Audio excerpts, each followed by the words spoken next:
Singapore two Malaysia জার্নির ভিডিওটা আপনাদের সাথে শেয়ার করছি। তো ফার্স্টেই বলে রাখা ভালো যে আমার ভিসা এক্সটেন্ড করার জন্যই আমি অ্যাকচুয়ালি মালয়েশিয়াতে যাই। সিঙ্গাপুরে এসেছি আমি ভিজিট ভিসায়, আর ভিজিট ভিসায় শুধুমাত্র 2 মাসই ভিসা দেওয়া হয়। 1 মাস সিঙ্গাপুরে স্টে করার পরপরই আমি মালয়েশিয়ার জন্য ভিসা অ্যাপ্লাই করি। দেন আমাকে মালয়েশিয়া ইমিগ্রেশনও ডাকা হয়। দেন আমি এখানে ইন্টারভিউ দিয়ে ভিসা পেয়ে যাই। তো আজকে আমার সিঙ্গাপুরে থাকার লাস্ট ডে, সো আমরা আজকে চলে যাচ্ছি মালয়েশিয়াতে। আমার হাজব্যান্ড এখানে সিঙ্গাপুর ডলার থেকে মালয়েশিয়ার রিঙ্গিত এক্সচেঞ্জ করে নিল। তো আমরা ছিলাম পাইনিয়ারে, সো ওখান থেকে আমরা জুরং ইস্টে আসি বাসে করে। দেন জুরং ইস্ট থেকে আমরা কিছু মানি এক্সচেঞ্জ করি অ্যান্ড এই যে কিছু ক্যাশও নিয়ে নিচ্ছিলাম। এখান থেকে আবার যাচ্ছি কেরাঞ্জি এমআরটি করে। তো আমরা এই যে এমআরটিতে চলে যাচ্ছিলাম। তো একদিকে আমার যেরকম খুব খুশি লাগছিল, আবার অন্যদিকে আমি খুব টেনশনেও ছিলাম। অ্যাকচুয়ালি মালয়েশিয়াতে আমি আরও সিঙ্গাপুর থেকে 2-3 দিন আগেই এক্সিট নেওয়া উচিত ছিল। আনফর্চুনেটলি আমার হাজব্যান্ড অসুস্থ থাকার কারণে আমি এক্সিট নিতে পারিনি। আজকে আমার সিঙ্গাপুরের লাস্ট ডে ছিল অ্যান্ড আমি যদি মালয়েশিয়াতে এন্ট্রি না করতে পারতাম তো আমাকে ব্যাক করতে হতো বাংলাদেশ। তো এই যে কেরাঞ্জি এসে কার্ড পাঞ্চ করে কেরাঞ্জি এমআরটি থেকে এক্সিট নিয়ে বাইরে এই যে ইমোজি বাসের জন্য আমরা ওয়েট করছিলাম। লম্বা একটা কিউ ফলো করতে হয়েছে। পার পার্সন $2 করে আমরা টিকিট কেটে নিয়েছি। এর আগে আরও কয়েকবার প্ল্যান করা হয়েছে যে মালয়েশিয়া ঘুরতে যাব, তো আর সেভাবে হয়ে ওঠেনি। ফাইনালি এবার রিস্কটা নিয়ে নিলাম। দেন বাসে উঠে আমরা এই যে উডল্যান্ড আস্তে আস্তে পাড়ি হচ্ছে।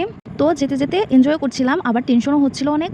যতই উডল্যান্ড চেক পয়েন্টটা পাড়ি দিচ্ছিলাম আর মনে দুক বেড়ে যাচ্ছিল। যদিও আমার মালয়েশিয়ার ভিসাতে কোনো রকম প্রবলেম ছিল না, তারপরও মনে হচ্ছিল বাই চান্স যদি কোনো প্রবলেম হয়ে যায় তো আমাকে ব্যাক করতে হবে বাংলাদেশে। তো আমরা বাস থেকে নেমে গেলাম, আর এটা হচ্ছে ডিপারেচার হল।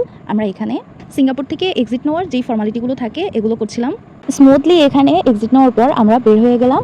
বাইরে আমাদের জন্য বাস ওয়েট করছে, আর ওই বাসে করে আমরা যাচ্ছি জেবি সেন্ট্রালে। অলরেডি কিন্তু মালয়েশিয়াতে চলে এসেছি, আর এই পাশ থেকে সিঙ্গাপুর দেখতে কিন্তু আমার কাছে খুবই ভালো লাগছিল। বাসে বসে আমি দূর থেকে দেখতে পাচ্ছি ওই যে উডল্যান্ড চেক পয়েন্ট থেকে যেই মালয়েশিয়াতে আসার ব্রিজ অ্যাটাচ হচ্ছে সেটা দেখছিলাম। আর সিঙ্গাপুরের জন্য অদ্ভুত একটা মায়া কাজ করছিল। মনে হচ্ছিল যদি আমি আবার মালয়েশিয়া থেকে সিঙ্গাপুরে ব্যাক না করতে পারি। যদিও আমি মালয়েশিয়াতে বেশি দিন স্টে করবো না, ভিসা হতে যে কয়দিন লাগে মানে 2 থেকে 3 দিন পর্যন্ত আমি এখানে স্টে করবো। দেন আমি ব্যাক করবো সিঙ্গাপুরে। তবে আমার অনেক ইচ্ছা ছিল মালয়েশিয়াতে গিয়ে আমি টুইন টাওয়ার দেখবো। আমরা অবশ্য প্ল্যানও করে রেখেছিলাম যে যেদিন যাব তারপরের দিনই আমরা কেএলসিসিতে যাব। আনফর্চুনেটলি আমার হাজব্যান্ড আমরা যেই দিন যাই সেদিন রাতেই অসুস্থ হয়ে পড়ে, অ্যান্ড দেন টানা 2 থেকে 3 দিন পর্যন্ত খুবই অসুস্থ হয়ে পড়ে। অবস্থা এতটাই খারাপ হয়ে গিয়েছিল যে মালয়েশিয়াতে তাকে হসপিটালে ভর্তি করা হয়েছিল, যে কারণে আমরা তেমন কোনো ঘোরাঘুরি করতে পারিনি। এই তো ফাইনালি বলতে বলতে চলে এসেছি মালয়েশিয়া ইমিগ্রেশনে। তো এই যে লাগেজ নিয়ে ও আগে আগে যাচ্ছিল। ও তো আগে ইমিগ্রেশন ক্রস করে ফেলে, দেন এখন আমার পালা। তো ইমিগ্রেশন অফিসার আমাকে অনেক কিছু জিজ্ঞেস করছিল। মালয়েশিয়াতে আমি কেন এসেছি, কবে চলে যাব, কবে আমার এয়ার টিকিট কনফার্ম করা হয়েছে সেটাও দেখতে চেয়েছে, কয়দিন আমি মালয়েশিয়াতে স্টে করব। এই সকল কোশ্চেনগুলোই আমাকে করলো। দেন আমাদের লাগেজগুলোকে স্ক্যান করা হলো। দেন ভালোই ইমিগ্রেশন কমপ্লিট করে এখন আমরা নিচে চলে যাচ্ছি বাস ধরতে। মনে মনে খুব ভালো লাগছিল, নতুন একটা দেশ, নতুন একটা পরিবেশ আমি এনজয় করছি। তবে অন্যদিকে আবার সিঙ্গাপুরকেও অনেক বেশি মিস করছে। কারণটা হলো সিঙ্গাপুর আমার কাছে অনেক পছন্দের একটি দেশ। যদিও সিঙ্গাপুরের রুলস রেগুলেশন অনেক বেশি হার্ড, তবুও আমার কাছে অনেক ভালো লাগে। দেন আমরা কিন্তু নিচে চলে এসেছি আর বাসে উঠেছি।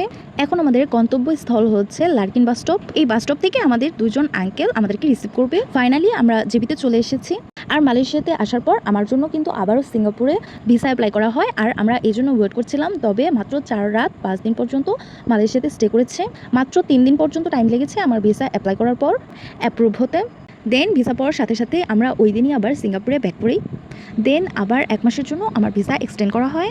এই যে এখানে আমি সিঙ্গাপুরের $50 এক্সচেঞ্জ করে মালয়েশিয়ার রিঙ্গিত 183 রিঙ্গিত এখানে দেখা যাচ্ছে। তবে আমাদের বাস ভাড়া গিয়েছে এখান থেকে, তবে অলমোস্ট 190 রিঙ্গিত মালয়েশিয়ান। এই ভিডিওটা ব্যাক করার দিন। আজকের ভিডিওটা এ পর্যন্তই। আল্লাহ হাফিজ।